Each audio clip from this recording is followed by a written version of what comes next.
Kenaikan pajak hiburan menjadi 40 hingga 70%. Ini menjadi perdebatan panas pemirsa. Hal ini menjadi perhatian berbagai pihak karena kekhawatiran pelaku usaha akan sepinya dunia hiburan di Indonesia. Berikut kita simak fakta dan datanya dalam fact check pajak hiburan Indonesia naik lebih mahal dari negara tetangga.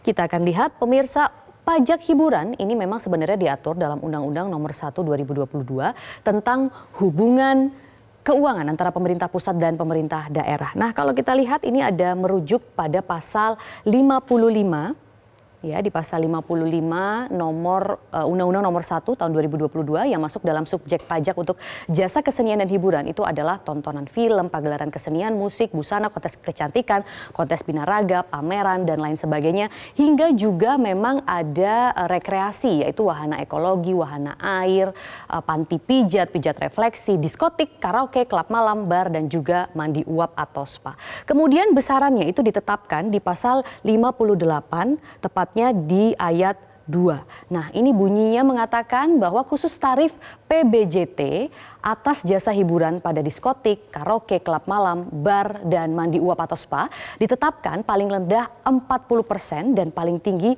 75%. Nah, jadi itu ya. Dan ini mulai berlaku pada tanggal 1 Januari 2024 atau sejak awal tahun 2024. Kemudian kalau sesuai pasal 58 ayat 2 tadi, besaran pajak hiburan yang naik dari yang sebelumnya. Sebenarnya sebelumnya Indonesia itu menganut 25%. Nah, saat ini untuk jasa hiburan naik paling rendah dari 40% dan hingga paling tinggi menjadi 75%. Bayangkan kenaikan yang cukup signifikan ya, dari 25% ke 40 hingga 75%.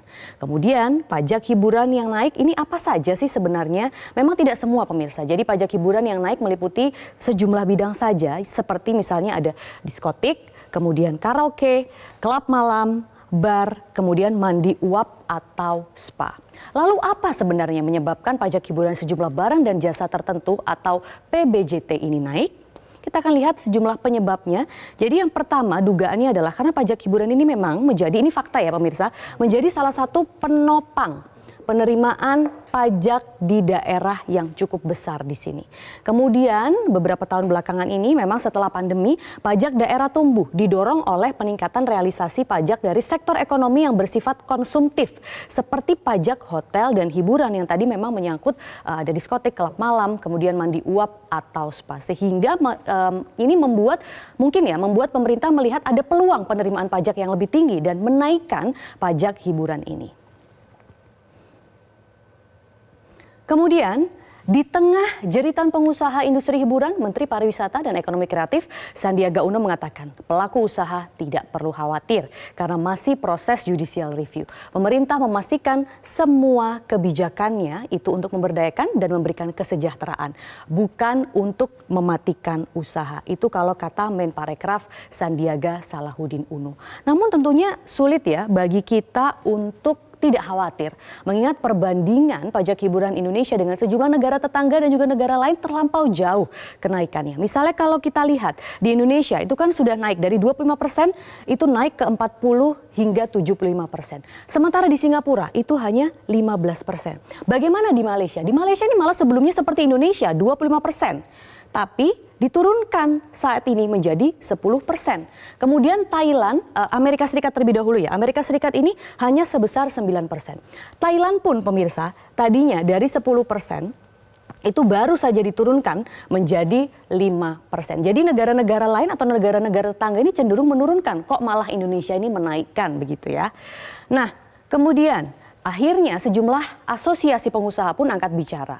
Seperti ada wakil ketua PHRI Bali begitu ya. Yang ini mengatakan, I Gusti Ngurah Rai Suryawijaya ini mengatakan masa dari 15% menjadi 40%. Ini kalau kenaikan iya pelan-pelan, ojo ke susu katanya. Jadi jangan kagetin usaha dan itu akan mematikan usaha.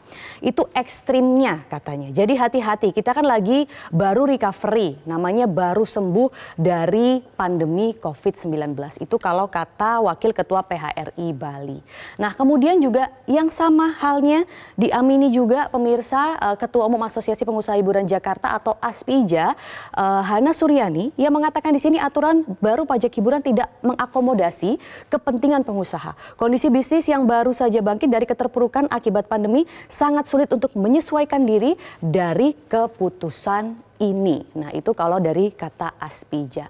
Kemudian pemirsa, mungkin kita juga bisa merasa bahwa memang mengenai pajak hiburan ini, ketika memang mengakomodasi kepentingan pengusaha atau tidak. Nah, kondisi bisnis yang baru saja bangkit dari keterpurukan akibat pandemi memang sangat sulit untuk menyesuaikan dengan keputusan ini. Dan kalaupun ingin dinaikkan, begitu ya, ya itu tadi, ojo ke susu. Nah, kita akan membahasnya nanti pemirsa bersama dengan Ketua Umum Asosiasi Pengusaha Hiburan Jakarta atau ASPIJA. Jelajahi cara baru mendapatkan informasi. Download Metro TV Extend sekarang.